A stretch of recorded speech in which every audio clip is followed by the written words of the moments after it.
जो हमारे नौनिहाल हैं, हमारे देश का भविष्य हैं, अब आपके हाथ में है कि हम इनको वर्ल्ड क्लास सिटीजन्स बनाएं। इनको हम दुनिया के सबसे बेहतरीन, सबसे स्मार्ट, सबसे हाईटेक, सबसे हाई कॉन्फिडेंशियल नागरिक बना के दें। और उसका एक बार बार लाइन में दोहरा रहा हूं, उसका एक मंत्र एंटरप्रेन्योरशिप माइंडसेट कैरिकुलम यानी बिजनेस ब्लास्टर से निकलता है, जिसमें हमने बिजनेस ब्लास्टर भी शुरू किया कि हमारा कोई भी बच्चा, हमारे टीचर्स को गारंटी लेनी होगी कि हमारा कोई भी बच्चा, हमारे प्रिंसिपल्स को गारंटी लेनी होगी कि हमारा कोई भी बच्चा अब इस मानसिकता के साथ नहीं जाएगा कि मेरे हाथ में डिग्री आ गई है, अब मैं एक अच्छी नौकरी करने वाला बन गया हूं। वो इस मानसिकता से जाएगा कि मैं ये वाली डिग्री लूंगा और अब मैं अच्छी नौकरियां देने वाला बनूंगा, जैसा मैं पंजाब के उस गांव में देख के आया हूं, जैसा मैं उस लड़की और उसके भाई को करते हुए देख के आया हूं। हमारे हर बच्चे के अंदर ये कॉन्फिडेंस। और दूसरी बात, हमारा हर एक बच्चा एक अच्छा नागरिक बन के जाएगा। वो एक अच्छा बेटा, एक अच्छी बेटी बनेगा, एक अच्छा भाई बनेगा। जिस कंपनी में काम करेगा, जिस दफ्तर में काम करेगा या कोई दफ्तर शुरू करेगा, उसमें एक अच्छा इंसान बन के काम करेगा। यह जिम्मेदारी भी अब हमको लेनी है।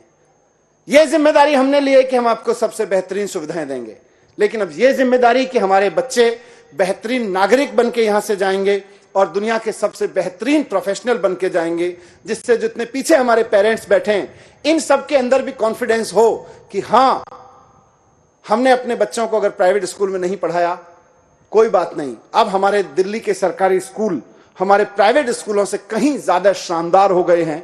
हर एक पेरेंट को गर्व हो सके, हर एक बच्चे को गर्व हो सके और पूरे देश को गर्व हो सके। मैं यही आप सबसे अपील करना चाहता हूं। आखिर में एक बार फिर से सभी इंजीनियर्स को, सभी अपने अधिकारियों को, पीडब्ल्यूडी मिनिस्टर को और ओवरऑल माननीय मुख्यमंत्री जी को मैं दिल्ली के अपने सभी बच्चों की ओर से धन्यवाद देना चाहता हूं, क्योंकि उन्होंने as a finance minister, as an education minister आदेश भी दे रखा है और छूट भी दे रखी है कि एजुकेशन में कमी नहीं आनी चाहिए। और हर वक्त उनकी अकाउंटेबिलिटी इसी बात पर रहती है कि हमारे बच्चे कितने अच्छे नागरिक बन रहे हैं, हमारे बच्चों को पढ़ने के लिए जो स्कूल मिल रहे हैं वो बाकी बच्चों को जो प्राइवेट स्कूल मिल रहे हैं उनसे बेहतर हुए हैं कि नहीं हुए हैं। और सर, बहुत गर्व के साथ आज हम शिक्षा विभाग की तरफ से आपको बताना चाहते हैं कि इस साल 3,70,000 बच्चे प्राइवेट स्कूलों को छोड़ के और बड़े बड़े प्राइवेट स्कूलों को छोड़ के आपके बनाए हुए गवर्नमेंट स्कूल्स में आए हैं। और उनके माता पिता इस बात पे गर्व करते हैं कि हमारे बच्चे का भविष्य, हमारे परिवार का भविष्य, हमारे देश का भविष्य बहुत शानदार तरीके से इन स्कूलों में संवारा जा रहा है। मैं सबको बहुत बहुत धन्यवाद करता हूं और आप सबको बहुत बहुत बधाई भी देना चाहता हूं। Thank you very much. नमस्कार। बहुत बहुत धन्यवाद सर। एक बार जोरदार ताली इस सोच के लिए। और 3 लाख बच्चे पब्लिक स्कूल से सरकारी में आए तो एक बार जोरदार तालियों में वो चीज दिखनी भी चाहिए। बहुत बहुत धन्यवाद सर। और कहीं ना कहीं कोशिश यही है सरकार की तरफ से कि रूप तुम्हारा गंध तुम्हारी, मेरा तो स्पर्श मात्र है। रूप तुम्हारा गंध तुम्हारी, मेरा तो स्पर्श मात्र है। लक्ष्य तुम्हारा प्राप्ति तुम्हारी, मेरा तो संघर्ष मात्र है। दृश्य तुम्हारा दृष्टि तुम्हारी, मेरी तो तुलिका मात्र है। और सृजन तुम्हारा सृष्टि तुम्हारी, मेरी तो भूमिका मात्र है। तो सरकार की सिर्फ एक भूमिका है और काम बच्चों को और आपको करना। एक बार जोरदार तालियों से आप अब अभिनंदन करें आदरणीय मुख्यमंत्री महोदय का। इस अवसर पर जोरदार ताली बजती रहे जब तक सर आए हमें संबोधित करने के। आदरणीय मुख्यमंत्री महोदय से अनुरोध, हमें संबोधित करें।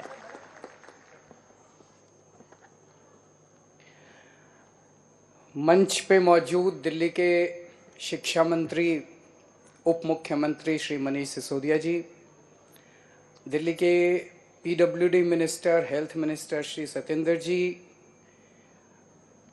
हमारे दिल्ली के शिक्षा विभाग के सभी उच्च अधिकारीगण, अन्य अधिकारीगण, यहाँ पे आए हुए सभी पेरेंट्स, बच्चे, और आज लगभग 240 स्कूलों में ये कार्यक्रम एक साथ देखा जा रहा है।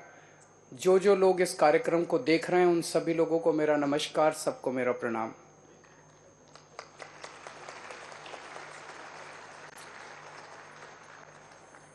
दिल्ली में वाकई शिक्षा क्रांति हो रही है। इतने शानदार स्कूल बन रहे हैं, इतने शानदार क्लासरूम बन रहे हैं, इतना शानदार इंफ्रास्ट्रक्चर, देश के कई प्राइवेट स्कूलों में इतना शानदार व्यवस्था नहीं है जितनी आज दिल्ली के सरकारी स्कूलों में है। इतने अच्छे नतीजे आने लगे हैं, शानदार नतीजे आने लगे हैं। किसी ने सोचा नहीं था कि एक वक्त ऐसा आएगा जब सरकारी स्कूलों के नतीजे प्राइवेट से ज्यादा बेहतर आने लगेंगे। जैसा भी शिक्षा मंत्री जी ने बताया, इस साल 3,70,000 बच्चे बड़े बड़े प्राइवेट स्कूल छोड़ के वहां से नाम कटा के दिल्ली के सरकारी स्कूलों में अपना नाम लिखवाया, एडमिशन लिया है। इससे बड़ा और सर्टिफिकेट क्या हो सकता है कि दिल्ली के अंदर शिक्षा क्रांति आ रही है। आज मुझे बेहद खुशी है कि आज से लगभग 3 साल पहले जो हम लोगों ने 11,000 क्लासरूम बनाने का कार्यक्रम शुरू किया था, बनाने शुरू किए थे, आज वही 12,430 क्लासरूम मात्र 3 साल में बन के तैयार हो गए। ये भी अपने आप में हमारे देश के अंदर जो व्यवस्था है उसमें एक अजूबा ही माना जाएगा। नहीं तो हम देखते हैं कि कोई भी स्कूल, अस्पताल, उसकी फाउंडेशन, उसकी नींव जो है वो हर चुनाव के पहले फोड़ा जाता है नारियल, और फिर अगले चुनाव में फिर नारियल फोड़ते हैं, और फिर अगले चुनाव में फिर नारियल फोड़ते हैं, बनता कभी नहीं है। हमारे यहाँ अगले चुनाव के पहले ही बना देते हैं। जितने काम शुरू करते हैं वो सारे काम जो हैं वो टाइम के पहले शुरू हो जाते हैं। तो मैं आज दिल्ली के सारे दिल्ली वासियों को, दिल्ली के लोगों को, बच्चों को बहुत बहुत बधाई देना चाहता हूं। इतने बड़े स्तर पे आप सोच के देखो, 12,430 क्लासरूम का क्या मतलब है। अगर एक नया स्कूल बनता है 10वीं क्लास तक का, उसमें कितने कमरे होते होंगे? 20, 30, 40, 50 भी बहुत है। तो अगर हम 50 कमरे भी एक क्लासरूम में माने तो आज एक तरह से लगभग 250 नए स्कूल बन के तैयार हो रहे हैं। और इन स्कूलों में शानदार लेबोरेटरी, शानदार मल्टीपर्पज हॉल, और इनमें कई कमरे ऐसे हैं जो डिजिटल कमरे हैं, डिजिटल क्लासरूम है, उनके बोर्ड वगैरह डिजिटल हैं, जो कि बड़े बड़े प्राइवेट स्कूलों में नहीं मिलते, वो आज हमारे दिल्ली के सरकारी स्कूलों में है। यहां आने से पहले मैंने थोड़ी सी रिसर्च करी तो पता चला कि पिछले 7 साल में दिल्ली सरकार ने टोटल मिला के दिल्ली में जो 20,000 क्लासरूम बनाए हैं, टोटल 7 साल में 20,000 टोटल क्लासरूम बनाए हैं। इसके मुकाबले पूरा देश अगर देखें हम, पूरे देश की जितनी दूसरी राज्य सरकारें हैं, केंद्र सरकार है, सारी सरकारों को अगर हम मिला लें तो पूरे देश में भी 7 साल में 20,000 क्लासरूम नहीं बने जितने अकेले दिल्ली में बन गए। ये बड़ी बात है कि पूरे देश में 20,000 क्लासरूम नहीं बने 7 साल में। सारी सरकारें मिला, मध्य प्रदेश, राजस्थान, केरला, ये फलाना ढिमका, जितनी सारी सरकारें मिला लो, केंद्र सरकार मिला लो, सबने मिला के 7 साल में 20,000 क्लासरूम नहीं बनाए जितने दिल्ली सरकार ने अकेले दिल्ली में बना दिए। बाबा साहब का सपना था। बाबा साहब ने शिक्षा पे बहुत जोर दिया था। बाबा साहब का सपना था कि हर बच्चे को, चाहे वो गरीब का बच्चा हो, चाहे वो दलित का बच्चा हो, हर बच्चे को अच्छी से अच्छी शिक्षा मिलनी चाहिए। दुर्भाग्यवश आज 75 साल हो गए आजादी के, 75 साल के बाद भी बाबा साहब का यह सपना पूरा नहीं हुआ। आज गरीबों के बच्चों को, बाकी देश के हिस्सों में गरीबों के बच्चों को अच्छी शिक्षा नहीं मिलती, वो सरकारी स्कूलों में जाते हैं। सरकारी स्कूलों का बुरा हाल है जैसे पहले दिल्ली में होता था। मुझे खुशी है कि बाबा साहब का सपना कम से कम आजादी के 75 साल बाद कम से कम दिल्ली में पूरा होना चालू हो गया।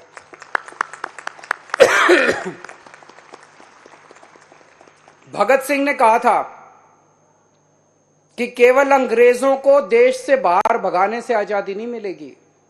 आजादी तब मिलेगी जब इस देश के गरीब बच्चे को और अमीर बच्चे को एक जैसी शिक्षा मिलनी चालू होगी। आज मुझे खुशी है कि भगत सिंह का सपना दिल्ली में पूरा हो रहा है। दिल्ली के सरकारी स्कूलों में अब एक अफसर का बच्चा, जज का बच्चा, रिक्शे वाले का बच्चा और मजदूर का बच्चा एक ही डेस्क पे बैठ के एक साथ एक जैसी पढ़ाई करते हैं।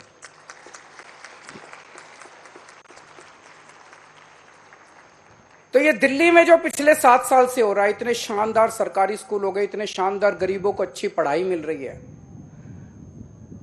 मन में ये आता है यार ये 75 साल में क्यों नहीं हुआ। इसका मतलब हो तो सकता था, जब हमने 7 साल में कर दिया तो 75 साल में भी हो सकता था। क्यों नहीं हुआ 75 साल में?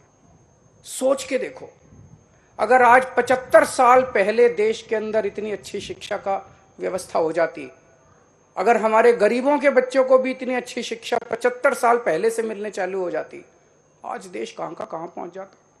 गरीबी दूर हो जाती, अनपढ़ नहीं रहते लोग, कहां का कहां पहुंच जाता देश। टाइम 75 साल अपने खराब हो गए। इसीलिए आज मैं एक बड़ा ऐलान करने जा रहा हूं। आज मैं एक ऑफर कर रहा हूं, अपने पास समय नहीं है, देश ऑलरेडी 75 साल खो चुका है, हमें राजनीति नहीं करनी, हमारे लिए देश इंपॉर्टेंट है। अगर देश की कोई भी सरकार, चाहे वो बीजेपी की हो, चाहे कांग्रेस की हो, चाहे किसी भी पार्टी की हो, कोई भी सरकार अपने अपने राज्य के अंदर दिल्ली जैसी अच्छी शिक्षा व्यवस्था करना चाहती है, तो हम मनीष सिसोदिया जी को थोड़े दिन के लिए उनको लोन पे दे देंगे।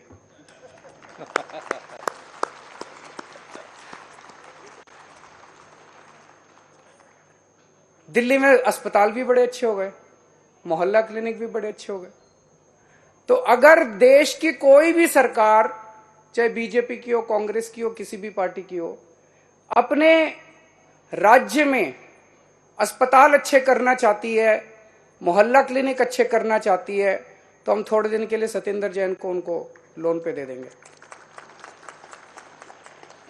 हमारा मकसद ये नहीं है कि हम हर जगह चुनाव लड़ के जीते हैं, चुनाव लड़, हम यहाँ पे कोई नेपोलियन नहीं है कि घोड़ा लेके चला था और एक के बाद एक। हमारा मकसद देश है, देश आगे बढ़ना चाहिए। अगर दूसरी पार्टियों की सरकारें अपने अपने राज्य में शिक्षा व्यवस्था, स्वास्थ्य व्यवस्था ठीक करना चाहती हैं, हम उनकी मदद करेंगे। हम चाहते हैं कि सारा देश आगे बढ़े। अगर वो लोग भी अच्छा काम करके उनको वोट मिले, अपने को क्या है, देश आगे बढ़ना चाहिए। हमारे सामने देश है, हम तो चाहते हैं देश से भ्रष्टाचार खत्म होना चाहिए, देश में अच्छी शिक्षा सबको मिलनी चाहिए, अच्छे अस्पताल बनने चाहिए, अच्छे स्कूल बनने चाहिए, ये हमारा मकसद है। तो आज ये हम ऐलान कर रहे हैं, कोई भी हमसे मदद मांगेगा, हम उनको मदद करने के लिए तैयार हैं।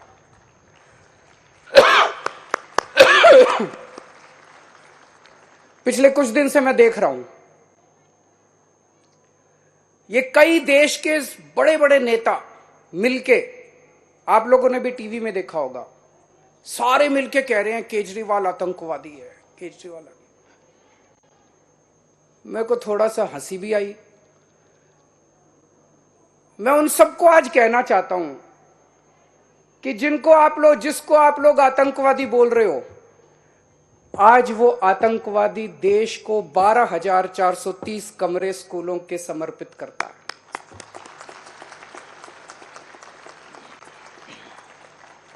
आज वो आतंकवादी ऐसे स्कूल बना रहा है जिसमें एक ही डेस्क पे बैठ के गरीबों के और अमीरों के बच्चे पढ़ रहे हैं। आज वो आतंकवादी भगत सिंह और बाबा साहब अंबेडकर के सपने पूरे कर रहा है।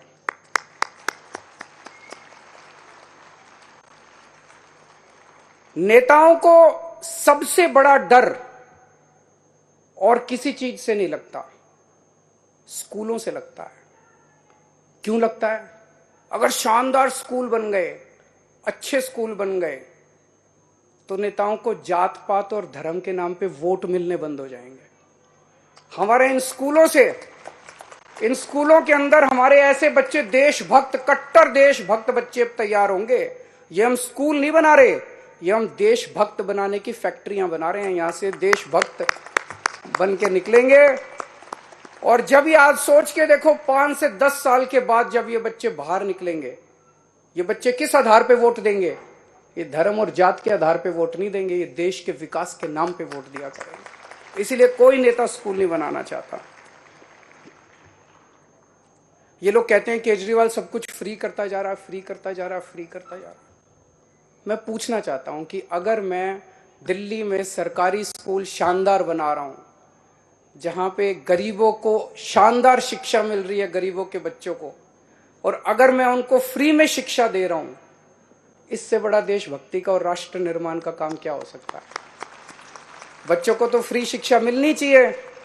गरीबों को अगर मैं अच्छे अस्पतालों में इलाज दे रहा हूं, शानदार सरकारी अस्पताल बना रहे हैं, तो इससे अच्छा पुण्य का काम क्या हो सकता है? अगर गरीबों को दवाइयां, टेस्ट, इलाज फ्री में मिल रहा है। भगत सिंह ने एक नारा दिया था, इनकलाब जिंदाबाद।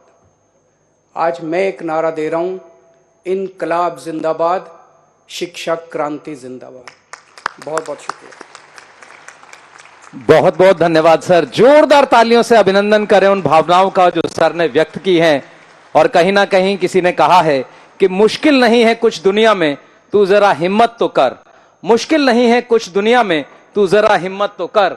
और ख्वाब बदलेंगे हकीकत में, ख्वाब बदलेंगे हकीकत में, तू जरा कोशिश तो कर।